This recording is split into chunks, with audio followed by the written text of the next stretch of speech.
there was a young couple that had just gotten married. They'd been married just for a few months, and the woman woke up and rolled over, and her husband woke up at the same time, and he sat up in bed, and she said, "Oh, guess what, dear?" I said, "What?" She said, "I had a dream last night that you gave me a pearl necklace." And she said, "What do you think that dream means?" Now, every veteran husband knows that's not a question that you want to answer. And if you're thinking about a logical, reasoned explanation or answer to that question, you are going to be in trouble. And so he sort of already intuitively knew this, and he said to her, he's trying to buy some time. He said, "Well, I guess you'll find out tonight." Well, he had no idea what kind of flame that lit. And all day, her anticipation was rising and rising, waiting for this. And he really didn't know what to do, but he did have one idea. So when he came home from work, he walked in, and she was just so amped up emotionally, ready for what this meant, what he was going to do. And she noticed when he walked in that he was carrying a gift bag. And she's like, oh, just melting inside. And she said, "Is that for me?" And he said, "Yes, it is." And he gave it to her. And she took off the tissue at the top of the gift bag, opened up. It was a book that says, "Interpreting Your Dreams." Now, what that fellow was about to discover was the title of today's message, Shattered Dreams. Which reminds me of two college students who were both friends. They'd been friends growing up, went to the same school. They were both entrepreneurial types, and they wanted to do something over the top to be successful. And so they both loved bungee jumping, and they thought, what if we took bungee jumping to Mexico? And so they raced up the Capitol. They did some marketing research. They discovered the size of city that they should be in.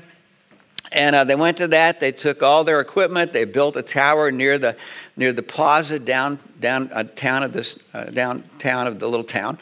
And the people were just so amazed at what was happening. And finally, it came time for the first bungee jump. So the two guys walked up to the top, and the first fella put on the harness. And everybody, the whole town was there watching with wonder what happened. And he jumped off, much to the ooh and ahs of all the people. And he went down to the bottom, and when he came up, friend number two noticed that he had some bruises on his head. And it kind of looked like he was discombobulated. And he thought, oh my gosh, maybe the bungee cord is too long. And he said, "Was it too long?" He said, "No." But before he could catch his friend, the friend went back down a second time. And when he came back up this time, he had some cuts on his face. And his shirt was sort of disheveled. And he tried to catch him a second time, and he missed him. And he went down the third time and came up. This time, the friend reached out and grabbed him and was able to bring him in. And the second friend said, "Well, was the bungee cord too long?" He said, "No, the bungee cord was just right. But what the heck is a piñata?"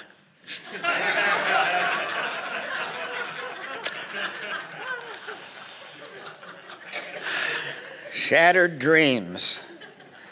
Well, we're going to start a series that I did about 5 years ago, but I felt like it was really worthy of bringing back to you because I just see this so much as I talk to people and hear this, just a hunger in the heart to know something that seems so elusive, and that is joy.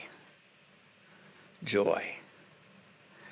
And the series is called Rerouting, because oftentimes, in order to find joy, God has to reroute us away from the normal roads we think will lead us to joy. Now, you all have probably had this experience with your GPS. And whenever I make a mistake somewhere and I miss a turn, you hear the nice female voice, and she just politely says, "Rerouting." And I think, I'm glad that somebody had a female voice designed for this. Because if it was a male voice, you know what it would have said. "Are you a moron? You missed the turn again? How many times do I have to tell you? We're just going to start all over again. Pay attention." Something along that line. But when you're rerouted, you're routed to some, what we might call back roads. To some neighborhoods you might not have thought of to finally get you back to where you need to go. Well, God does this with people. We have how we think we're going to find joy. the highway, the freeway that we're going to take, and along the way God says, oh, no, no, no. No, that's not how you're going to get the joy. We're going to have to take some back roads. And the first one we're going to look at is what I think of as shattered dreams. That is a very difficult road. Psalm 71:20 says, though you have made me see troubles, the psalmist says to God, many and bitter, you will restore my life again. From the depths of the earth, you will again bring me up. Now, as we get into today's message, there are three really, really foundational points that I want to lay out before we get into our example. The first is God wants to bless us, but he gets to decide by what he thinks is good. And there is the rub. Because what we think is good and what he thinks is good sometimes are very, very, very different things. But this is true. Second, the highest dream we could ever dream, the wish that if granted would make us happier than any other blessing, is to know God, to experience him, and to reflect him to the people in my world. There's nothing that can bring greater joy than that. The problem is, we don't believe this idea is true, and we certainly don't feel it that way. In fact, what I just read here seems like good theoretical stuff, good theological truths, to where we go, oh yeah, that's right, that's good, that's good pastor stuff. Yeah, keep talking about that. But it doesn't really grip us as this is true. This is what I most need. The greatest blessing is no longer the blessing of a good life. That's what I observed when we moved here in 1985, is that most of the people that we met, the first 3 months or so, we met about 200 different adults, is that most of them were living for what we call the good life. The good marriage, the healthy kids, the kids are going to do well in school, they're going to go to college, we live in our dream house, we have the dream furniture, the dream car, everything is just going super. The good life. And God says, oh, no. No, there's something much richer than that. Number 3, shattered dreams are never random. They're always a piece in a larger puzzle, a chapter in a larger story. There's our story of how we think life is supposed to play out. And there's God's story of what he's doing in our life. And our problem is we typically hold on to our story as if this is life itself. And God has to come alongside sometime through shattered dreams and pry our fingers off of my life and my road, how I think it's supposed to happen. And the route number 1 is shattered dreams. Of course, this raises up the question, well, what is joy? Joy in the Bible is not happiness. It is not the same as pleasures. Joy is not something that even can be sought. Joy in the Bible is a result of something. It's a result of a primary relationship with God where we know him as our highest priority. And secondly, we reflect him to the people in our lives. When we get a taste of that, a piece of that, in this world, we taste a unique thing called joy. Now, ultimately, in heaven, we will have joy out the kazoo. But it takes us a while to get there, a rerouting on that. So what is joy here? And joy in this series is going to have different definitions for us to try to explain what this enigma of joy is. And here the word that strikes me is the word certainty. Certainty. This is not a joy of the emotions, a happiness of the emotions. This is a joy of the gut. It's a conviction down in the heart that says, I'm on the right trail. I'm doing what God wants me to do. I am pursuing him and trying to reflect him in the people in my life. And no matter what is going on around me, no matter what kind of shattered dreams are going through, God's story in my life is on track. Even if it doesn't seem so, even when it doesn't feel so. And the more that becomes a real conviction to you and me, then the more there is this sense down in the gut of joy.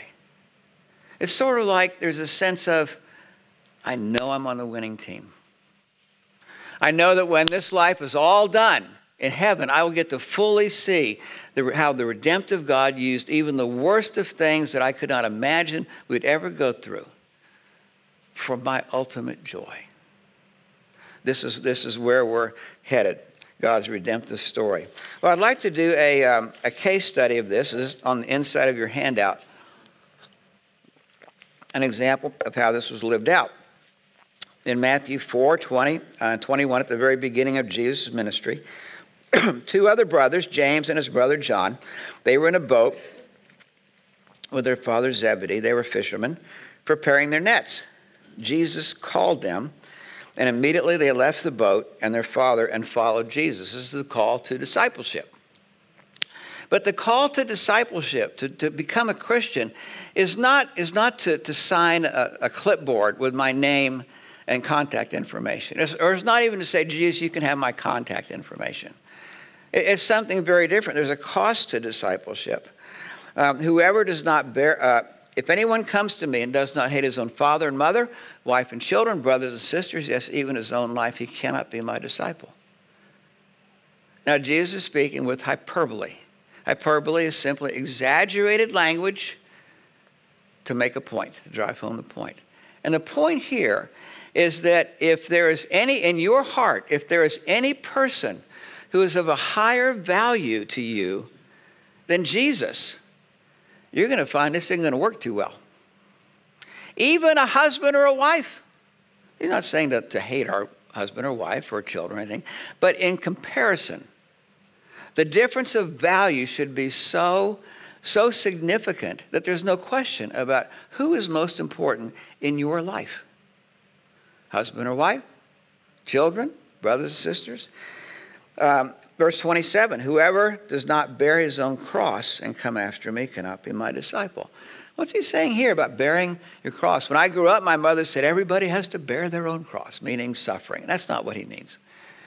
Bearing your own cross is an instrument of death. And the instrument of death that's needed is me, myself, my pride, my story as primary in my life. And every day in my life, I have to repeat over and over again, death to self. Unless self is dead, then self has this tendency to grow exponentially, to become a critic, and to bring misery and frustration to other people, conflict, anger. Verse 33, therefore, whoever of you does not renounce all that he has cannot be my disciple. He's not talking about becoming a monk. What he's talking about is in our heart of hearts, we have not just people in ranked order of value, but we have things, possessions, circumstances that also are in rank order, and of which at the top, it's those things we define as life. That's what I need. That's what I need. We sang about Jesus being life. We sort of theologically say, yeah, that's true. But we have our things which are really life. My health, my kids doing well in school, being successful, getting the next promotion, etc. And Jesus says, oh, no. You are rolling down the wrong road if any of those things are first in your heart. And when I think of this, as you've heard me talk before, I think about each of us has a chair in our heart, a throne, and each of us every day puts something on that throne. And typically it's us sitting on the throne, and then we put into our lap a person or a thing or a circumstance that we think is life.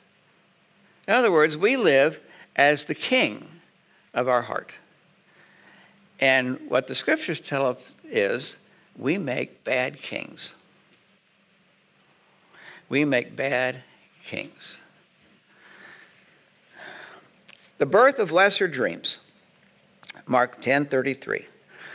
About halfway through, near the end of the ministry, about a year before Jesus was crucified, he tells his disciples, we are going to Jerusalem, and the Son of Man will be betrayed to the chief priests and the teachers of the law.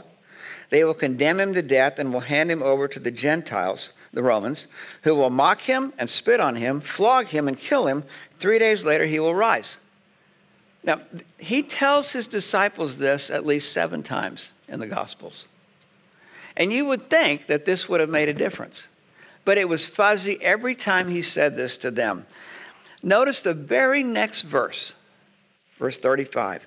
Then James and John, the sons of Zebedee, 2 of the 12 disciples, came to him. Teacher, they said, we want you to do for us whatever we ask.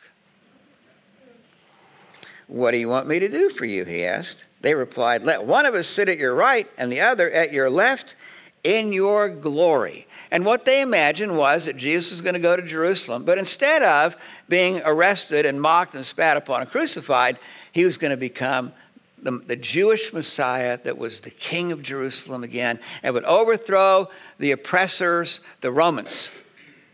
And they could see a day when he would be king, but one of them might be Secretary of State, and one of them might be Secretary of Defense. And notice how they describe this at the very end of the verse. They said, at your right and the other at your left hand in your glory.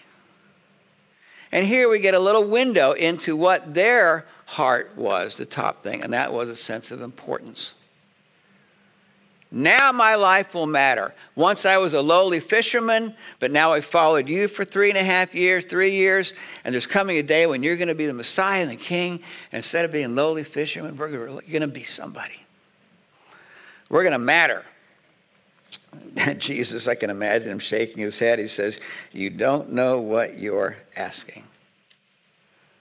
Now, what they were asking was, we found a way by being the king in our heart to finally have the life we think we need. And you can almost see Jesus going, oh no, this isn't how it's going to be. But we can get this in our heads to where we just assume that our dream must be the same as God's dream. And therefore now God is obligated to come through for my dream. What happens when our dream, though, is shattered? Mark 11:7, we fast forward to Palm Sunday. When they brought the colt to Jesus and threw their cloaks over it, he sat on it. Many people spread their cloaks on the road, while others spread branches they had cut in the fields. Those who went ahead and those who followed shouted, Hosanna. John tells us that it was a large crowd who came out of Jerusalem for this. Shouted, Hosanna, blessed is he who comes in the name of the Lord. Blessed is the coming kingdom of our father David. They thought that he was going to be a Jewish Messiah to overthrow the Roman government. Blessed is the coming kingdom of our father David. Hosanna in the highest. Now, if you were James and John, and you were part of this, walking into Jerusalem and inside the city walls, what would you be thinking? It's about to happen. My dream is about to unfold. Finally going to have what my heart yearns for at the very top. Going to be somebody important. Of course, what they did not know was that the kind of Messiah and the kind of king that Jesus was not to overthrow Roman oppression. It was to overthrow a different kind of oppression. The oppression of self. The oppression of sin. The oppression of evil that lies in our hearts. Zechariah, one of the prophets, said, as for you, because of the blood of my covenant with you, I will free your prisoners from the waterless pit. In other words, down so deep that there's no way I can get out on my own. This is why we need a Messiah. And then next comes the death of lesser dreams. The unthinkable happens at the end of the week. John writes in chapter 19, near the cross of Jesus, Jesus saw his mother there, the disciple whom he loved, meaning John, standing nearby. He said to his mother, dear woman, here is your son, and to the disciple, here is your mother. From that time on, his disciple took her into his home. Now, imagine you just walked into Jerusalem on Palm Sunday to the adoring crowds, and you saw your dream looking like it was coming to fruition. And 5 days later, this one who's going to be the king is hanging on a cross. And he's in the process of dying. It actually gets worse than this. Matthew 27:41 says, in the same way the chief priests and the teachers of the law and the elders mocked him. He saved others, they said. He can't save himself. He's the King of Israel. Let him come down now from the cross. We will believe in him. He trusts in God. Let God rescue him now if he wants him.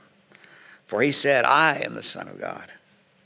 In the same way, the robbers who were crucified with him and heaped insults on him. Again, imagine if you were the disciples watching this play out over the course of about 6 hours. What would happen to your dream? From the 6th hour until the 9th hour, darkness came over the land. About the 9th hour, Jesus cried out in a loud voice, Eloi, Eloi, lama sabachthani, which means, my God, why have you forsaken me? This might have been the second to last vestige of shattered dreams for James and John. Not even God was interested in doing something about this and rescuing their dream. And not even Jesus, who had performed all kinds of miracles, was interested in rescuing himself from this. And when Jesus had cried out again, verse 50, in a loud voice, he gave up his spirit.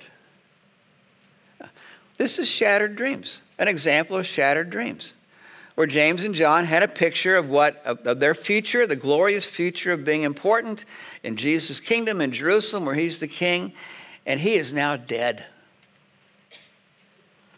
And their dreams of being the Secretary of State, the Secretary of Defense, dead.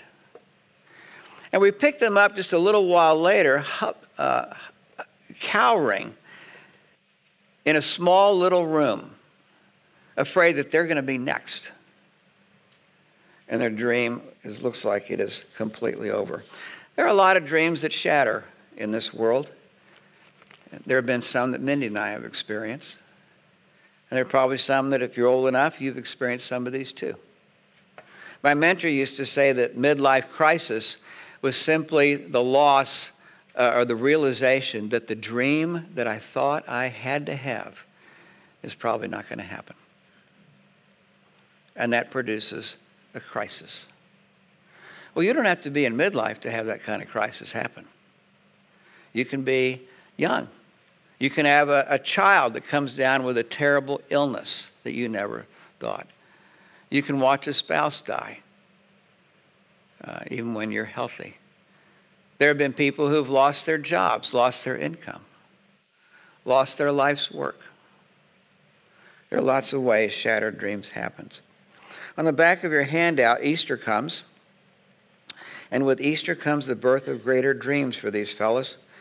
John 20, verse 5. John bent over. Mary Magdalene comes to them and said, he's alive. John and Peter run to the empty tomb. John bent over and looked in at the tomb. The strips of linen lying there, but did not go in. Then Simon Peter, who was behind him, arrived and went into the tomb. He saw the strips of linen lying there, as well as the burial cloth that had been around Jesus' head. The cloth was folded up by itself, separate from the linen. Finally, the other disciple, John, who had reached the tomb first, also went inside. He saw and believed.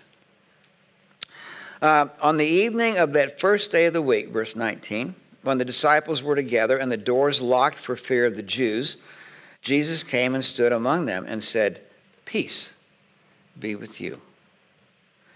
After he said this, he showed them his hands and his side. And the disciples, notice, were overjoyed. It's the Greek word, not just joy, but rejoiced when they saw the Lord.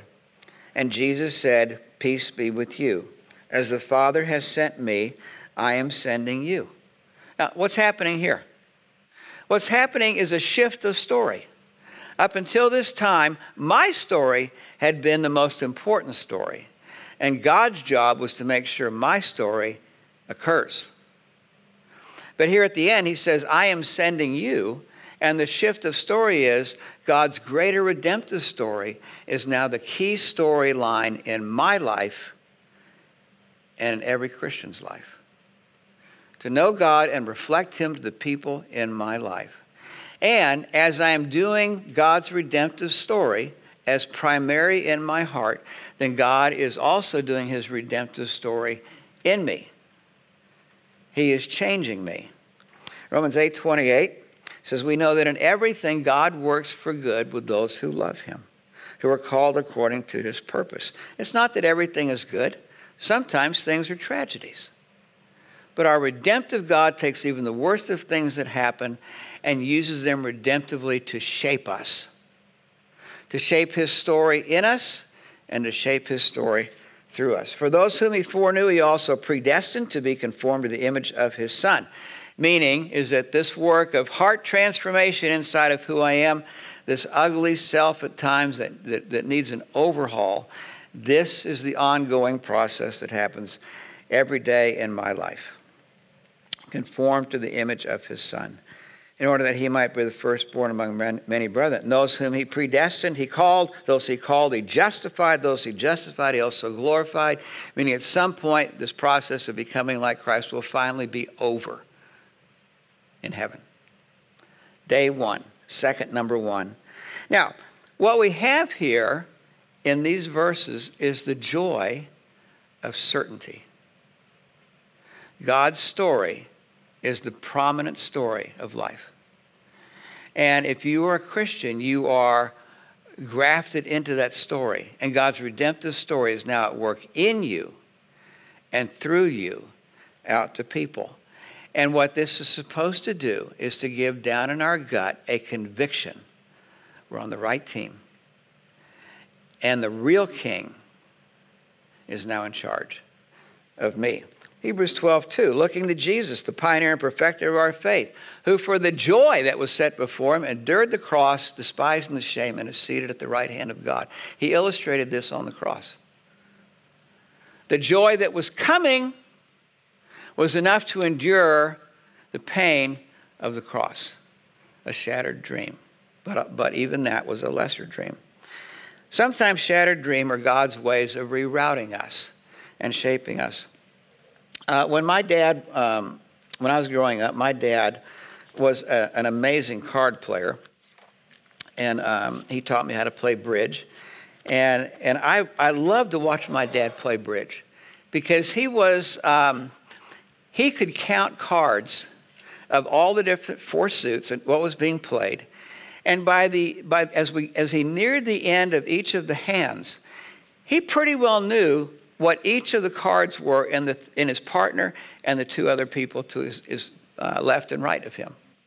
It was amazing to watch. And there were a lot of times where he would, in the last couple cards, he would tell the person, well, you have to discard the 3 of clubs, or you have to discard the jack of clubs. And I was thinking, this has got to be annoying for some people, But I thought, wow, that's pretty impressive. And so I learned to count cards when I was in high school. Now, the problem I ran into was that there were not many high school kids playing bridge. But when I went off to college, I found out that there were a lot of guys playing spades. And spades is easier than bridge. And if you can count cards in spades, you can make a lot of money. Particularly if the 3 guys you're playing with are drinking beer. And parenthetically, if you were good every time it was your time to shuffle and deal, you were able to manipulate the cards to ensure that you and your partner had some really good cards. But you would never do that. Just hypothetically, if somebody had that ability, they could make a lot of money doing that. And it helped that the other guys were mostly drunk, so that they didn't notice. You might think if you were playing spades, the best card in the deck is the ace of spades. Or the king of spades right up there with it. Or if you were playing hearts, the ace of hearts was the best heart. If you were playing bridge, whatever the trump was, that was the best. That ace was the best. But when it comes to God's story, the best card in the deck is the king of hearts.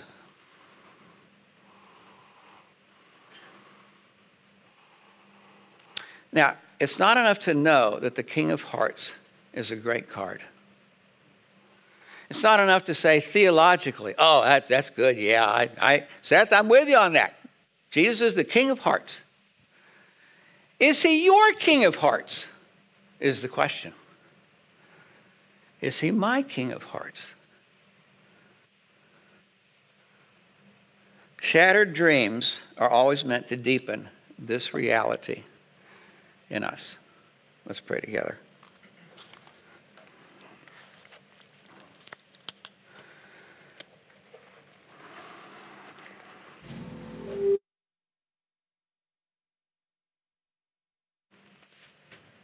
We come to you, and we have lived prior to this many, many years of ourselves being the King of Hearts, and thinking that we make a great king. And at some point in time, most of us have thought, I suck at being a king. I tend to make messes. I tend to create misery. I create fear and anxiety and depression. I create conflict. I help create broken relationships. I need a new self.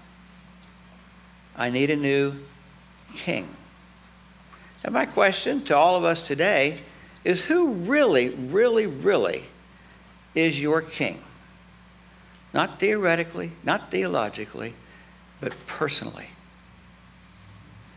Are you living your life as if you're the king, and it's God's duty to help you to be a better king? Or are you living your life as if God is the king? Jesus is the King of Hearts, and is remaking you. And we gladly submit to him. We gladly are rerouted. Where Jesus, you come in and you take the wheel of our life as we continue to miss turns. And to take us to a place where eventually we will enjoy eternal and ultimate joy. Thank you for the certainty that is possible as we live in this world, that the redemptive story is being told. And no matter what our life looks like at any given moment, that story is being played out every day. If you've never given your heart to Jesus and allowed him to be the king of your heart, it's a very simple thing. Would you just pray this? God, I suck at being king. I am too self-centered. Thank you that Jesus died on the cross for me to pay the penalty for my sin with his blood and his death. And Jesus, come into my heart and be the real King of Hearts.